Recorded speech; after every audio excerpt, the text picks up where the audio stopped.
Good afternoon, everybody, and welcome to the ENSafrica webinar on the 2022 budget.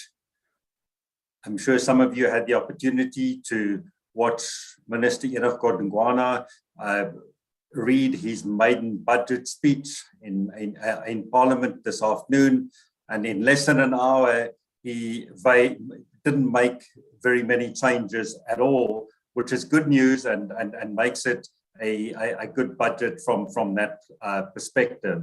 In concluding his speech, he said that we've been on this journey for a long time and we still have a long way to walk. And I think that was very evident in the approach that was taken. And then we will spend the next hour unpacking the details of what was said, the announcements that were made, and we're sort of very much focusing on the economic aspects of it and how it deals with that, and whether he's gone far enough in those circumstances. And at the same time, we will share some of the tax detail that was announced as well. What is always significant about a budget and why we put such a big focus on it from a tax perspective is that any tax amendments that are announced, any change in tax policy has to be announced on the day of the budget. This is typically included in some of the detail of the budget documents that are made available. You get a very good sense then in terms of what direction they will be moving in. And I think that what we saw today was in a slightly different style than we've been used to under previous ministers of finance. I mean, also from a tax perspective, there's probably less detail than there has been previously. So we'll have to see how that develops and how that plays out over the course of the next fiscal year. I mean, the panel that we have with us this afternoon is Iraj Abedian, who is the founder and chief executive or executive chairman of Pan-African Capital. Iraj is well known, I mean, both in the policymaker space and also for, providing comment on the number of, economic developments, and often keeping, as far as is possible these days, the government and the private sector honest in the process. From ENSafrica's tax team, we are joined by Mansour Parker, who is a corporate domestic tax specialist. He also is involved in some international tax aspects in respect of, outbound investments, for example, and also around the exchange control aspects associated with that. He has a very particular interest in energy, we'll see his bias this afternoon when he talks about some of the changes in the policy statements that were made as far as carbon taxes are concerned. The other member of the panel this afternoon is Jenny Klein. She's an individual tax expert and has got a lot of experience in this, both in terms of execution and on the policy side as well. From sort of ranging from the PAYE side of things to immigration and the exchange control that is associated with that as well. My name is Charles de Wet, and I will be facilitating the session this afternoon. Normally, I comment on VAT aspects, but I think, as we've seen today, there are a number of instances when sort of VAT does not get very much attention. So there's not a lot to talk about from that perspective. So I'll rather give the other experts the opportunity to do some sort of analysis for you. Something that I have sort of been monitoring for a period of time is how many words the ministers use in terms of delivering their speech. And as a matter of interest, this afternoon's speech was just over 4,400 words, which is up from the 3,800 words that Peter Mboweni used last year. So I think that does give us a sense in terms of the detail that has gone into it, and how much thought and process went into carefully choosing the message that is being communicated. I'm going to ask our panelists for a quick view of the budget, sort of at a high level, whether they thought it was good or bad, and then we'll unpack some of the detail in their specialist areas. Iraj, if I can start with you, was this the path out of the pandemic? Thank you very much, Charles, and greetings to everybody. Yeah, I think it's a path out of the short-term end of the pandemic. But the budget, as popular and as Bush-happy as it was for many, by that I mean not raising taxes, giving continued social welfare, and essentially giving something to everybody. It didn't deal with some of the key economic concerns that as an economist we focus on. Possibly the most important element of this budget from a strategic policy point of view is the fact that it's budgeting for the next 3 years for economic growth to go down, to go from a current level of, let's say, 2.4 to 1.7 to 1.6.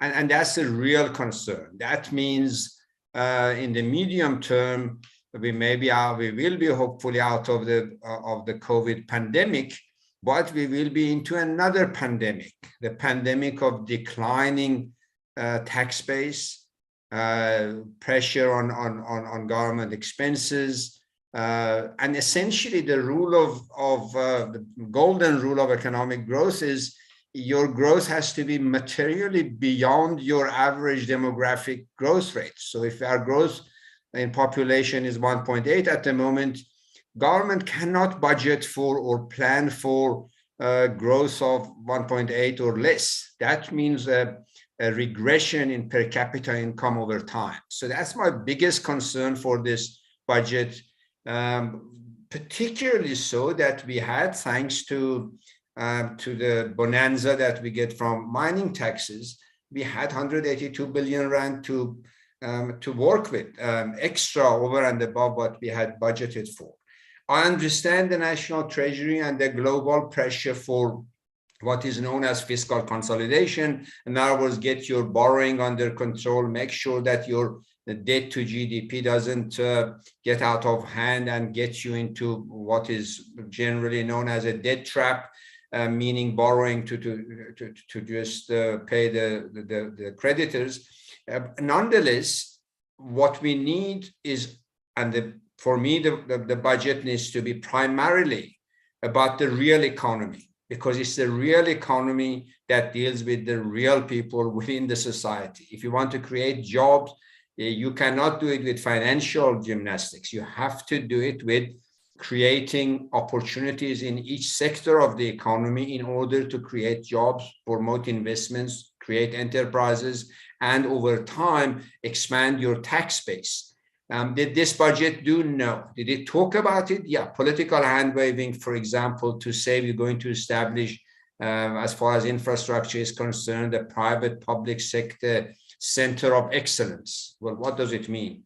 Over what period of time? When is it going to lead to more tax space for our economy? So those are some of the critical missing elements of this otherwise happy and non-poetic budget that Minister of Finance delivered today.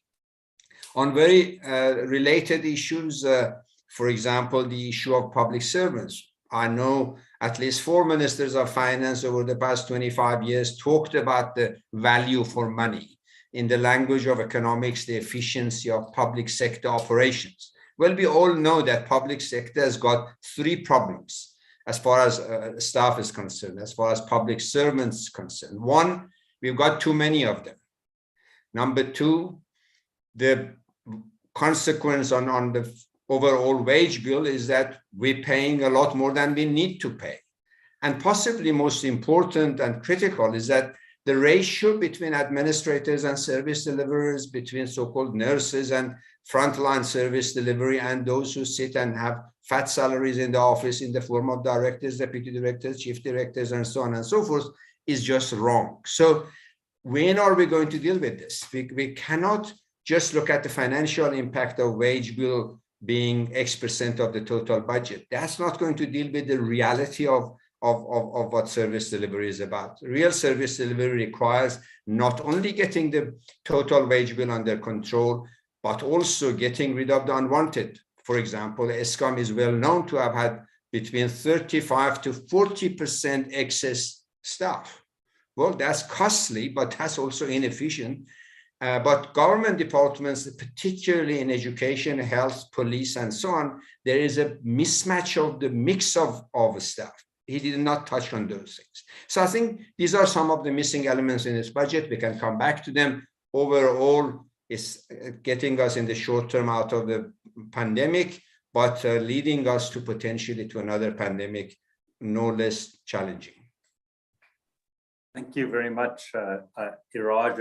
And in the introduction, I neglected to just deal with some of the logistics around this. If you do have any questions, you're welcome to pose them in the Q&A box, and we will either try and pick them up and talk to them, or if appropriate, respond in that box as well. Mansoor, if I could come to you with your corporate tax hat on, and the announcement of the reduction in corporate tax rate, your impressions? I mean, do you think it was a good budget, or are you on more on Iraj's side of the equation?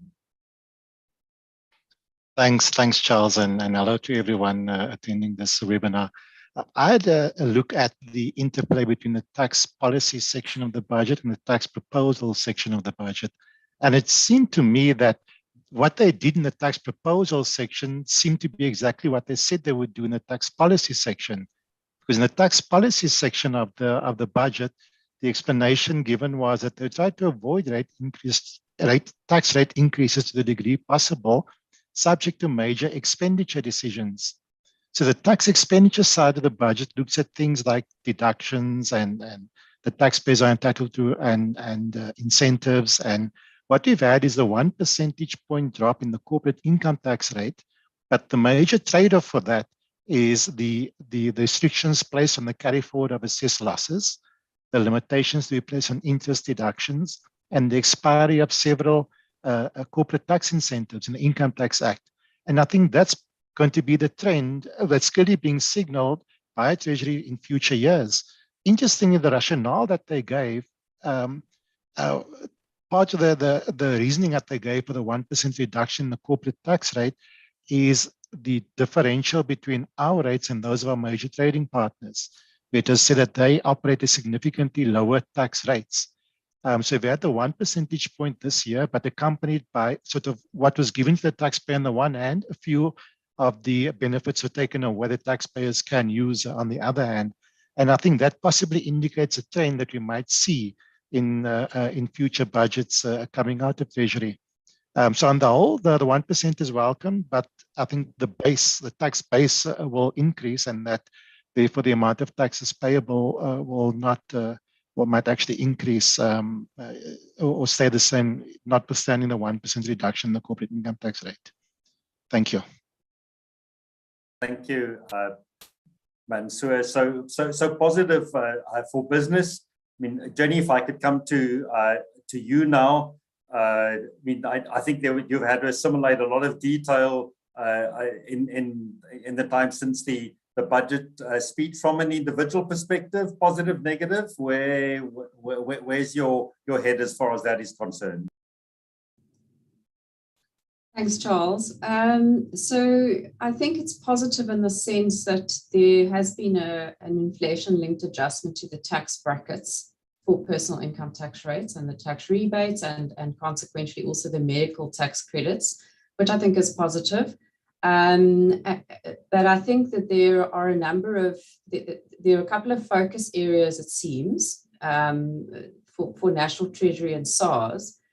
So while there haven't been any increases in the marginal tax rates for individuals, there's quite a lot of changes in the pipeline and amendments that will affect individuals' retirement savings. And I think that was something that we expected to come out of this budget, because there have been a number of events that have happened recently that have indicated that. And so that is one of the key focus areas, it seems. And I think the other important area that is being focused on is improving taxpayers' compliance and SARS' ability to, for example, identify sources of wealth and ensure that those are properly disclosed. So I think that while there hasn't been an increase in the tax rates as such, and there's been relief on the bracket creep issue, there will be some changes regarding retirement savings, I think, and tax compliance. We can see more moves in that regard.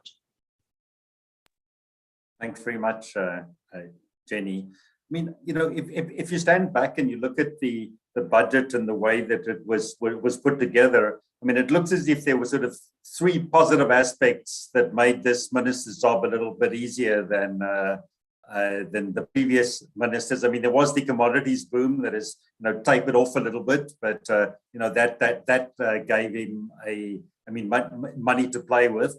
I mean, the second aspect was, I think the economy was a little bit more buoyant than people anticipated, so that generated a little bit more cash as well. And then we've also seen sort of SARS coming back as the institution that it was in the good old days. What you know, if you're just focusing on SARS just for a moment, you know, they have employed 490 new people in the last 12 months. They're starting a new campaign on the 1st of April to recruit more people. There's been a significant spend. There was a specific allocation to them in the previous budget to improve their computer systems that been sort of modernized to get to that point. And we've seen some of that messaging coming through in the budget this afternoon. But Iraj, if you sort of look at the way that he's balanced it, has this been too conservative? I mean, does it support the growth initiative that the president spoke about in SONA? I mean, it seems to me there was a little bit of a light touch, and dare I say populist, in the sense that, you know, individuals got off lightly. They got a fiscal drag adjustment equal to inflation rate that we haven't had for a few years. Meanwhile, obviously, the oil price is significant. There was no increase in the fuel levy and the contribution to the RAF, and I cannot remember when that has ever happened previously. I mean, was there an opportunity to be a little bit braver than this and maybe sort of look on the business side and give them more incentives so that we could have worked on the growth agenda? I think the answer to your question requires a bit of a context, if I may use a minute to just sketch the very important and positive context. We all talk about mining bonanza, 182 billion more than what budgeted. The reality is that globally, because of the green revolution and all kinds of other environmental consideration, all economies developed and emerging are in the process of reconfiguring their economies. The upshot of it is this, that there is almost unanimous agreement that with all the risk in the global economy, the demand for mineral resources are going to be between 7 to 10 years sustained. And that means from China to America, from EU to Southeast Asia and Africa, the demand will pull. Now, if that is true, the bonanza is not going to be a one-year event. It's going to be, on average, a decade long.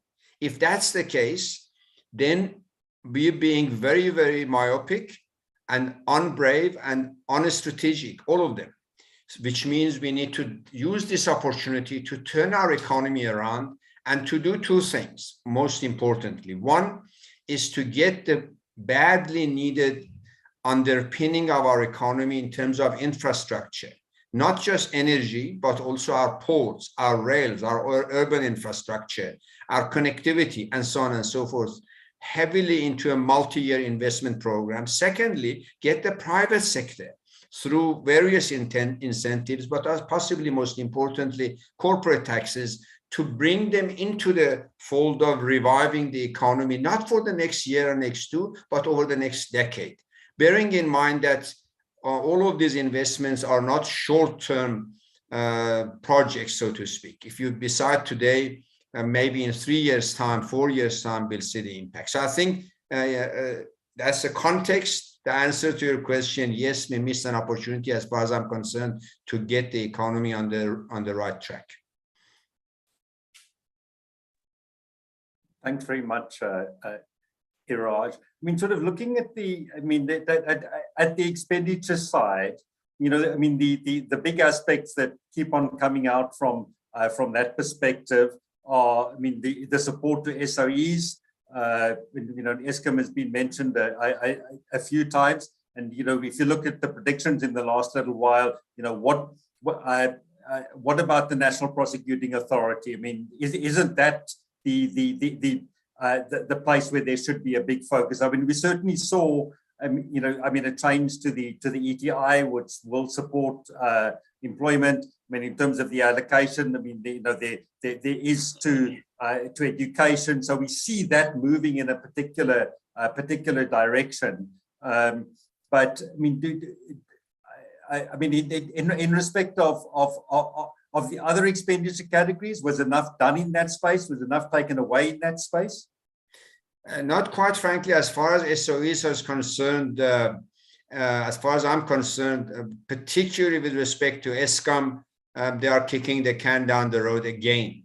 There was a golden opportunity now to take at least 200 billion of debt off the balance sheet of Eskom, make the whole overall cost much cheaper. Bear in mind that Eskom borrows at a higher rate than government does, and it would not affect our national sovereign rating at all, because that debt is already a contingent liability on the balance sheet of National Treasury in any case.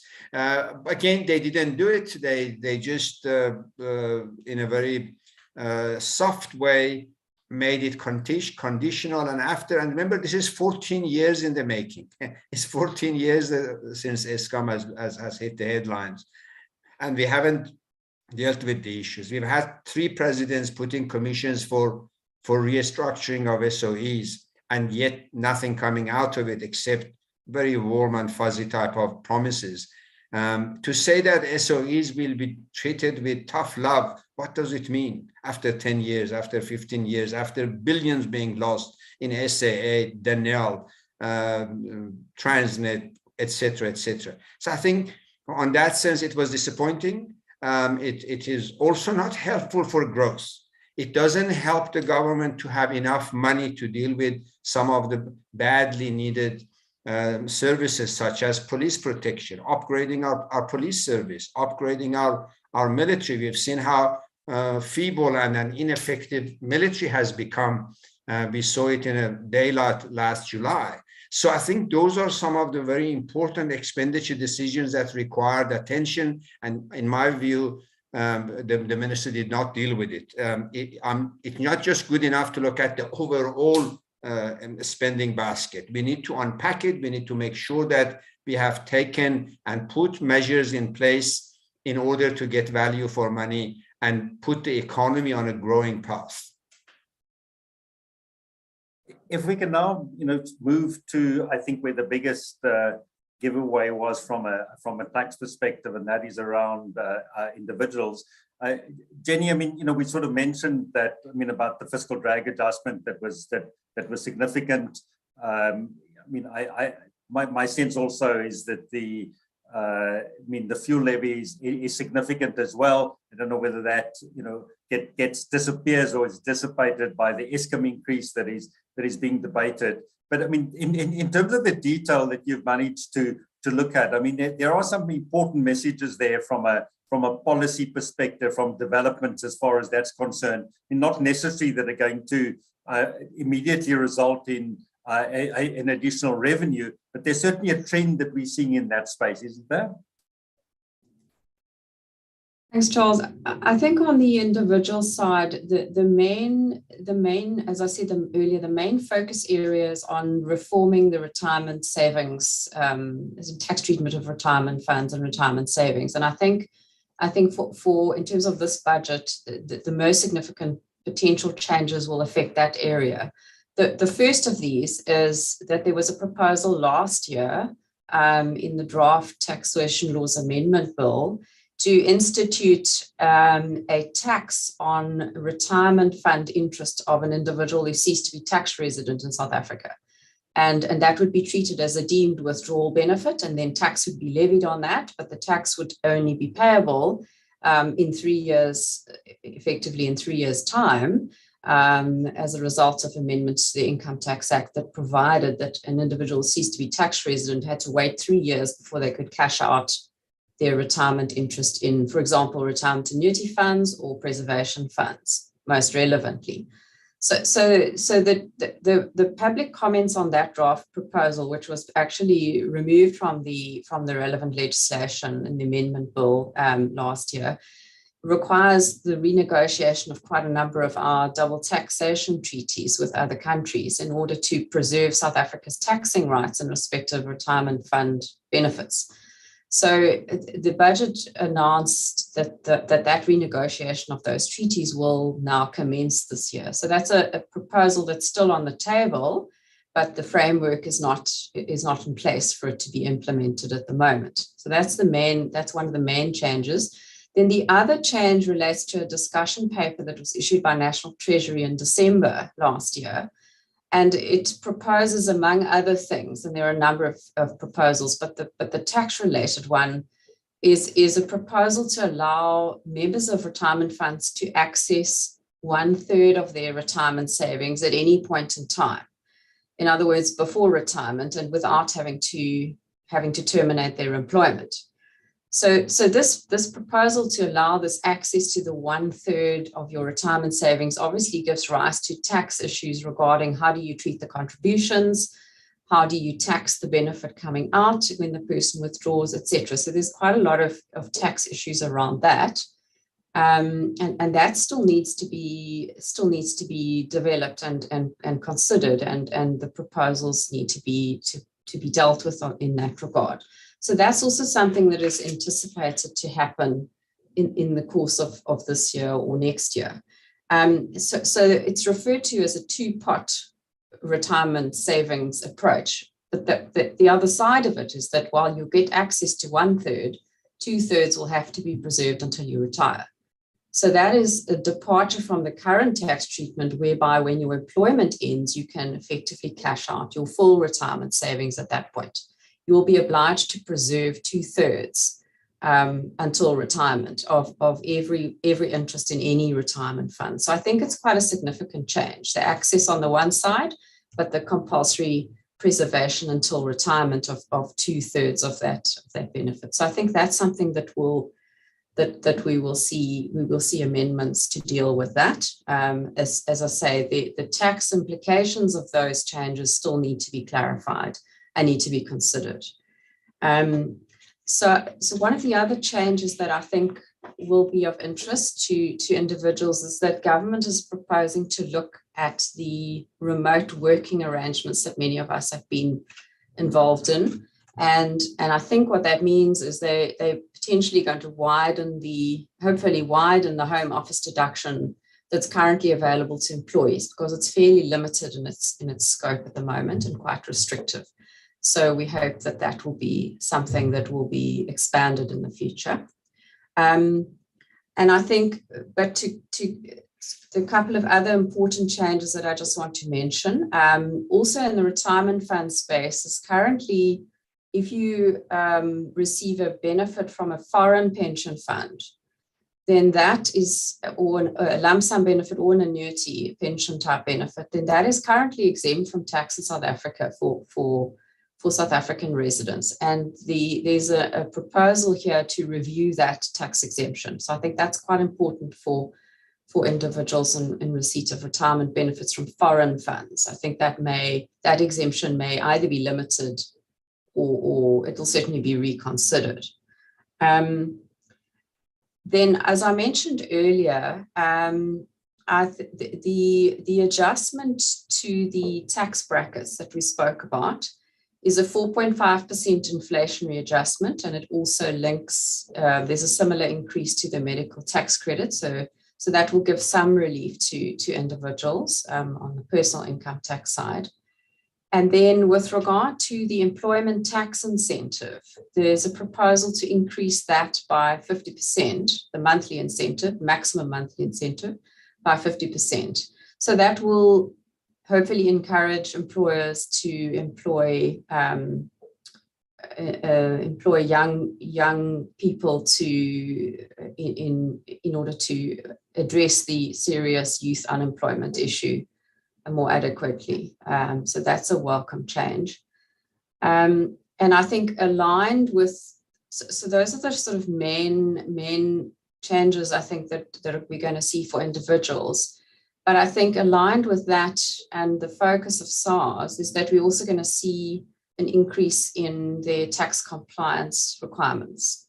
So one of the most significant proposals in that space is that provisional taxpayers who have assets of more than 50 million rand are going to have to declare the market value of their assets and liabilities in their tax returns with effect from the 2023 tax year. So although currently most taxpayers will declare their assets at cost, they're going to have to make market value disclosures to SARS. And I think that will link up with the SARS wanting to identify sources of wealth and ensure that the taxpayers are compliant. Also in that space, there's a statement is made that the provisional tax system will be reviewed by SARS. And I think the other area that might be relevant particularly for high wealth individuals, SARS there was a comment made about how that unit that they've established is taking shape, as they put it. And I think they also are proposing to amend the Tax Administration Act to allow them to run joint audits with foreign revenue authorities. Again, measures to ensure tax compliance and broaden the tax base, particularly with regard to high wealth individuals. So I think that's a trend that we will see more and more. Thank you, Jenny. So, I mean, a lot of movement in that space and a lot of detail that people are going to need to understand. I just wanted to get a better sense of the provisional tax system. And obviously, the system that we've used have been in place for a number of years. I mean, are you aware of any, particular problems with it? I mean, is it likely that they will move the 6 monthly to a quarterly system to get the revenue in sooner? Do you have any sense in terms of what direction that may be moving in? I haven't seen any indication or come across any indication of exactly what they're looking at there. But it may also include having to provide certain more information. I think, with regard to submitting and the provisional tax assessment. So I think it's possible that, as you say, it is possible that they might introduce it more frequently. From an administrative point of view, I hope that's not the case, but it is of course possible. So it's difficult to gauge. There was no detail given, so it's difficult to gauge exactly what aspects of the provisional tax system they're concerned about. Thank you. And so we've mentioned from a corporate tax perspective the reduction in rate.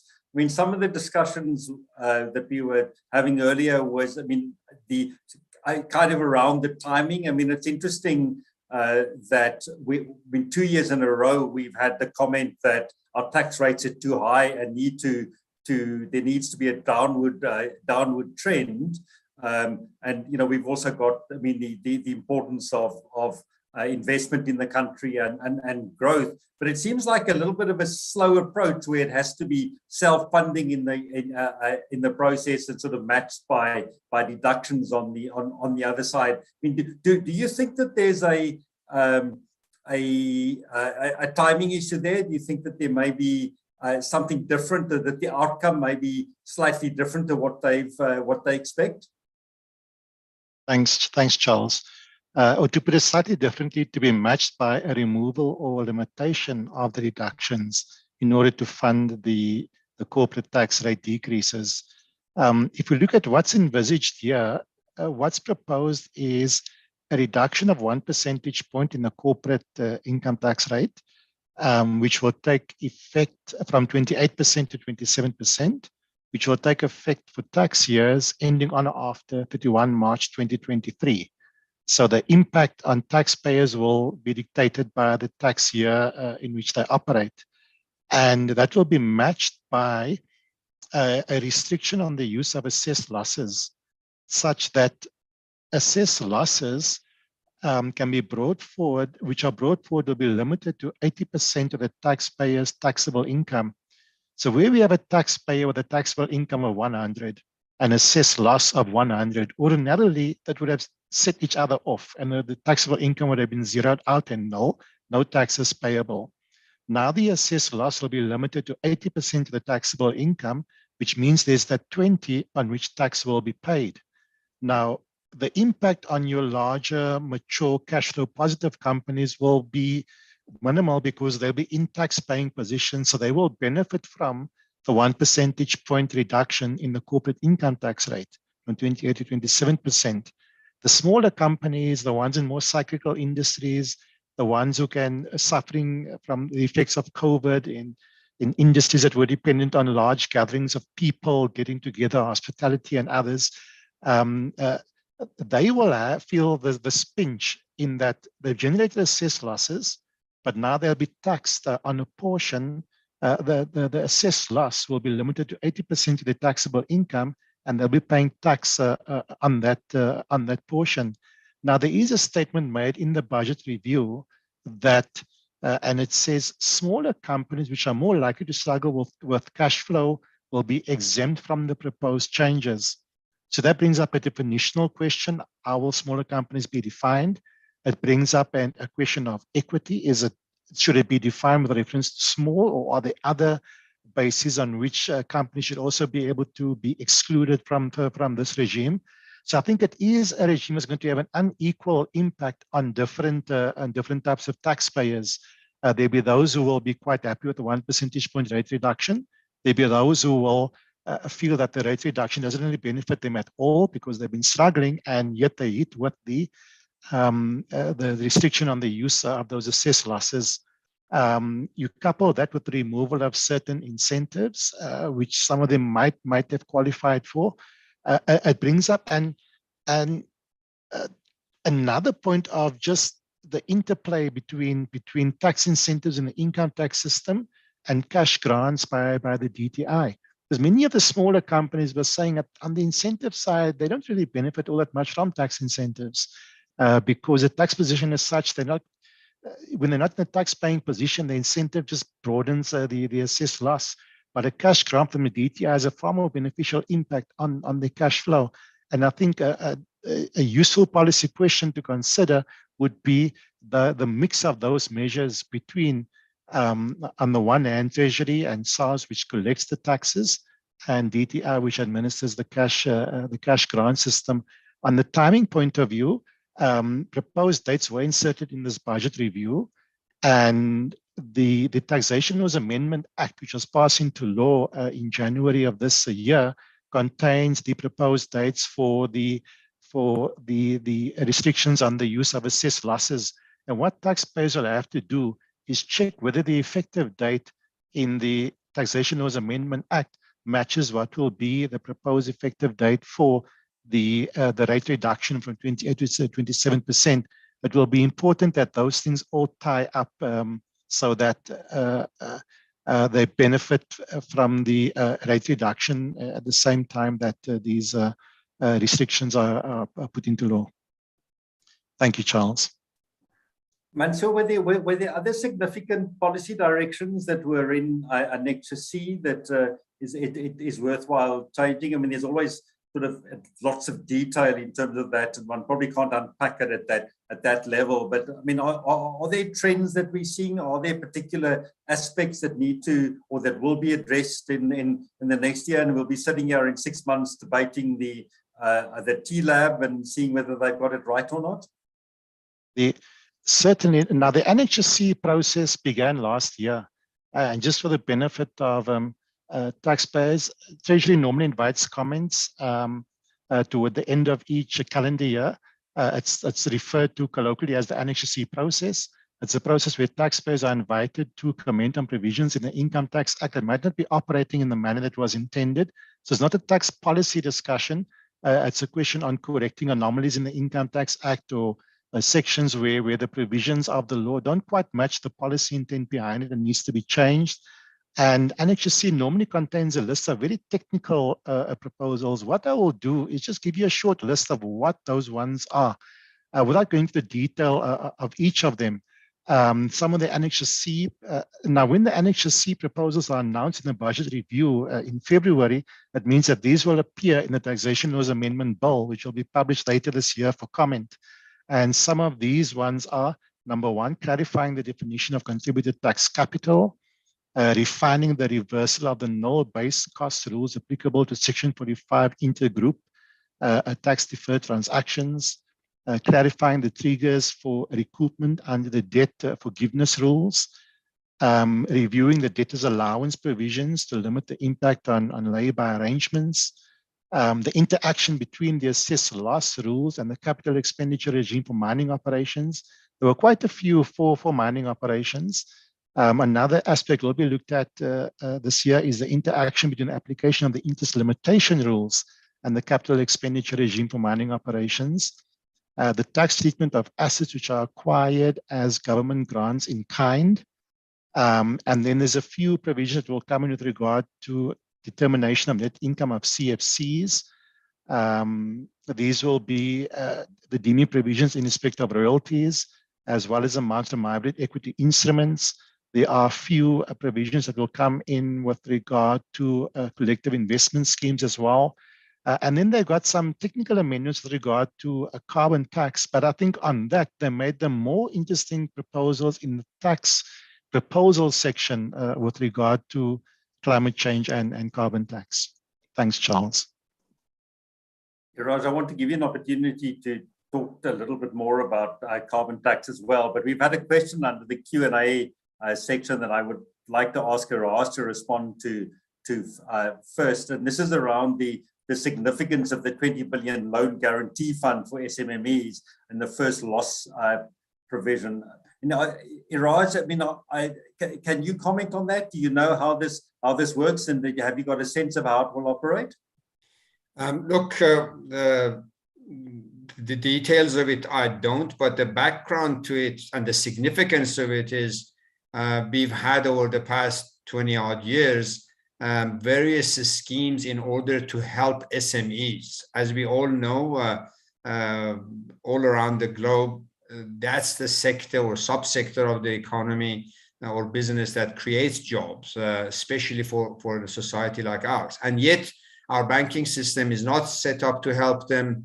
Our regulatory system is not helping them. So government many years back put up Kula enterprises and other schemes to finance or get money into these institutions or enterprises, SMEs, and none of them has been really successful. If you recall, when the COVID came, the Reserve Bank gave a 65 billion allocation to the banks if they use it for struggling small and medium enterprises, and a fraction of it was used. And the reason was because the banks are not set up to deal with SMEs. So it's in this context that the pressure has been building up on the government to do something about it. And the government has now allocated 20 billion. And it was interesting and instructive to know that the minister said it will not go through the banking system. It will go through other systems, other institutions that are set up to help this type of institutions. So my suspicion or my anticipation is that now those institutions that are helping SMEs, then they'll, on their behalf, they'll set up an application for the bank, and the first loss of any loan will be covered by this particular fund. It is important on two grounds. One is for simply job creation. The second one is just purely from a political economy point of view. The government could not be sitting with 182 billion excess cash and not to be seen to be doing something for SMEs. Thank you, Iraj. And I suppose the important thing in this place is in this space is very much around the actual execution of it as opposed to the plan, because I think that, you know, for years we've spoken about tax compliance and making it simpler for SMMEs, for foreign businesses, but we have yet to see the day where that in fact is implemented. I think it has got a little bit easier, but not by the strides that it should have done. Mansoor, if I could come back to you on carbon taxes specifically. I mean, you know, what was interesting in terms of there was almost a policy statement, so there was an increase in that in the rate that was announced, but there was also a policy statement in terms of the direction that it is going. And I think that in South Africa for a long period of time we've almost ignored carbon taxes because it's taken too long to get to where we want to go. Do you sense that there's a change in attitude now? I mean, is this a positive policy development that we're going to see significant more a compliance burden, I suppose, and cash coming out of this space? Yes, I was taken by the comprehensiveness of the note in the budget review. When Treasury first issued the policy document, it was in 2010, and it took us about 9 years to get from the policy document to the Carbon Tax Act, which was passed into law in 2019. When that was passed into law, it was said that it would be implemented in phases. The first phase would end after about 3 years of implementation, and then a second phase would commence. Now, what caused concern for taxpayers is that it was said that the first phase would be the sort of easing into carbon tax phase. The rates would be fairly low, there'd be fairly generous allowances and deductions, and therefore the effective rate of carbon tax would be quite low in relation to the statutory rate. The announcement that was made now is that the first phase will be extended up until 31 December 2025, which gives us another 3 years in the first phase, which means that the current tax-free allowances and deductions that's in the Income Tax Act, that's in the Carbon Tax Act, apologies, will continue until 31 December 2025. And there'll be increases to certain of those thresholds, the one for trade exposure allowances, as well as electricity price neutrality for electricity generators, such as Eskom. There's often a misconception that Eskom is exempt from carbon tax. They're not exempt. They're subject to carbon tax, but the deductions which they enjoy basically means that the carbon tax liability is null. And the moment those start reducing, it will then result in a tax liability.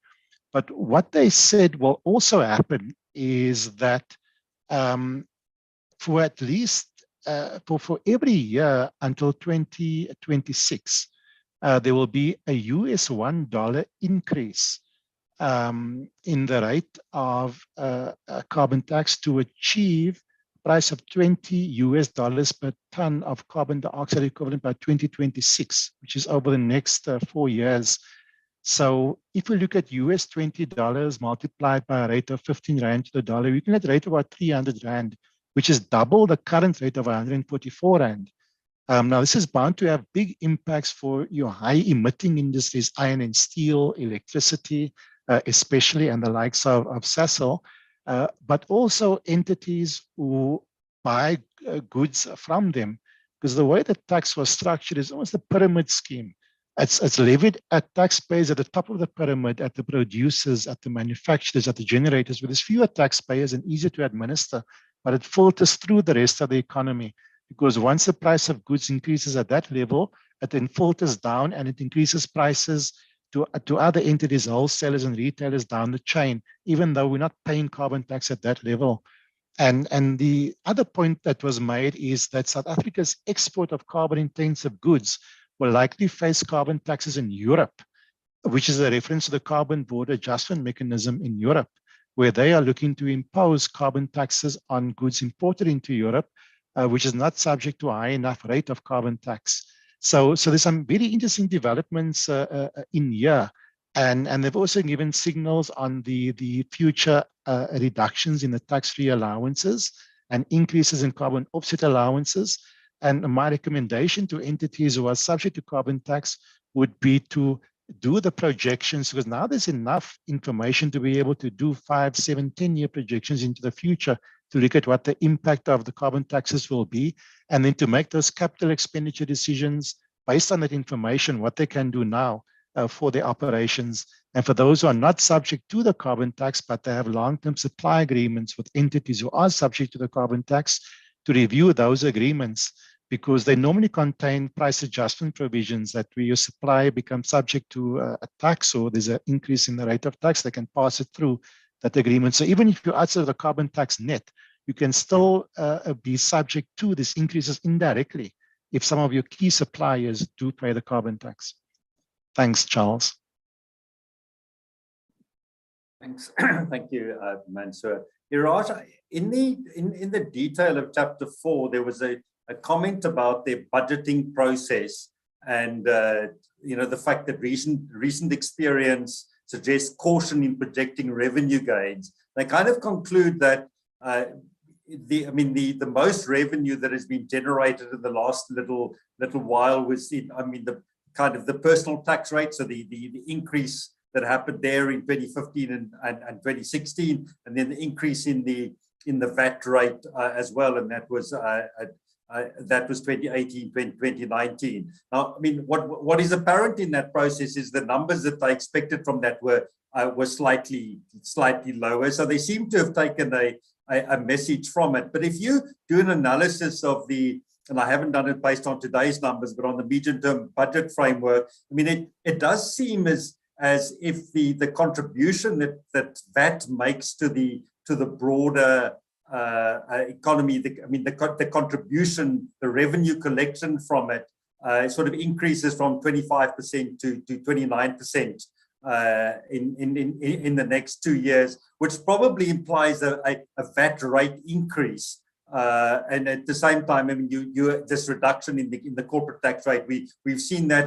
Do you see from a budgeting perspective on the revenue side? Are we being more cautious? Is this going to take a long time to play out, or what do you think the developments are in that space?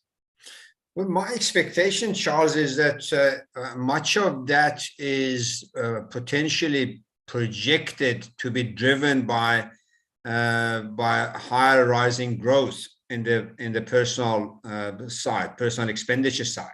Remember, I don't think necessarily it means a rise in the VAT rate, but it does mean a more stable economic environment where there is less disruption in the economy, more spending, and revenue kicks in.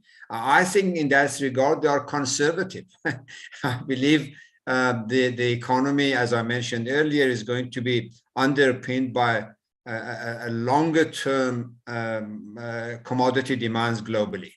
And yes, I know there is a problem between Russia and Ukraine, and there are all kinds of uncertainties, but the reality is that the global economy is hungry for green revolution. It has to happen. Environmental pressure is real, and that means demand for mining. That means the South African economy growing more than what they've expected, what they've projected, which means the expenditure side will go up and VAT will go up with it accordingly. That is my projection in terms of why that number is more or less right, maybe on the conservative side, but not driven by a rise in the VAT rate.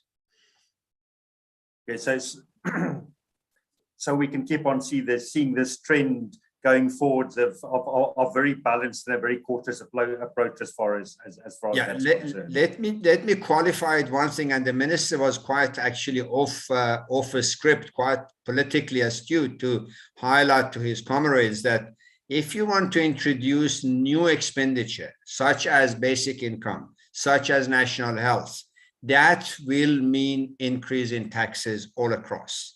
So taxes may well go up if the pressure for basic income grant and national health spend or insurance rises and becomes real.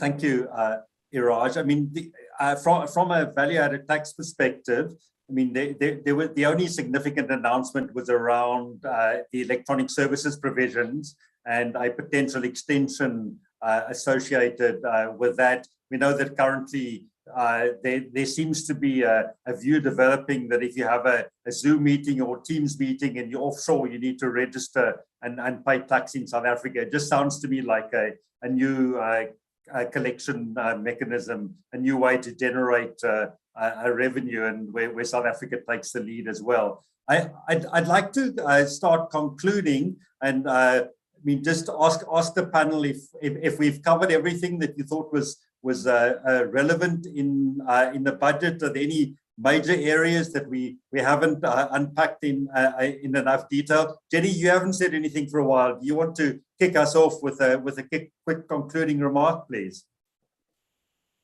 Thanks, Charles. I think there's been some very welcome announcements of exchange control relaxations for individuals, and I'd like to briefly just mention those as part of our capital flow management system that the Treasury is looking at. There are a couple of interesting things here, and I think the most significant potentially is the fact that South African residents are now going to be permitted to put their authorized foreign assets at the disposal of another resident. So that was always a restriction. You could externalize your funds, invest in foreign assets, but you couldn't put those assets at the disposal of another South African resident, and that is proposed to be relaxed. That will no longer be the case. South African residents will also be able to accept and keep offshore gifts from non-residents, which I think is also a relaxation from the current policy. And then there's also a proposal that dual-listed domestic securities will be able to be exported to foreign share exchanges using an individual's single discretionary allowance and foreign capital allowance. That will be limited to that. And that will just require notification to the Financial Surveillance Department of the Reserve Bank. And I think the last change I just want to mention briefly is that individuals will be able to use their single discretionary allowance to participate in online foreign exchange trading activities. But they won't be able to use credit or debit cards to do that. So I think those relaxations on the exchange control side are very welcome. Thanks, Charles. So I mean, more positive developments on a good day. Mansoor, from a tax perspective, any significant gaps that we haven't raised yet? I thought I should just mention the expiry of the tax incentives. Treasury have been allowing quite a few tax incentives to expire when they've reached the sunset date, and those which did not have sunset dates were imposed upon them. Last year, we saw the 12-year venture capital scheme allowed to expire. This year, it's the provisions on rolling stock, airport and port assets, firms, sale of low-cost residential units, which expired at the end of last year or will be expiring at the end of this month. Taxpayers who are claiming incentives where sunset dates have been attached to them should bear in mind that the expiry is normally preceded by a review period, and Treasury will consider submissions for the extension of those incentives. But it's important that taxpayers do organize themselves and get those submissions in if they feel that there's an incentive which is beneficial. Thank you. Thank you. And Iraj, from an economic perspective, on a broad base, any concluding comments that you'd like to make? I think we've covered everything. My bugbear with the budget is: are we paying enough attention to the efficiency and competitiveness of our economy over the medium term, not year to year, but intervention related to raising the effectiveness, the competitiveness of our economy, I think is not receiving enough attention, and it did not receive in this budget either. Thanks very much, Viraj. And I mean, thank you to the members of the panel. I know that there was about 2 hours from the time that the minister stepped down until the time that we started an analysis for you. So I really appreciate the time and effort that you put into reading as much as possible and seeing what everybody else's comments are as well. I mean, to those of you that did take the time to join us this afternoon for an analysis of today's budget speech, thank you very much for making that time. We do appreciate the fact that you joined us this afternoon to listen to our analysis. We will be publishing this presentation to YouTube. So if you do have colleagues or friends that would like a quick look-see in terms of our analysis of it, it will be available under ENSafrica or ENS Law, I think, on your YouTube. But thank you very much for joining us, and we look forward to you joining us for other webinars in the future. Thank you very much. Thank you. Bye-bye. Thank you. Bye-bye.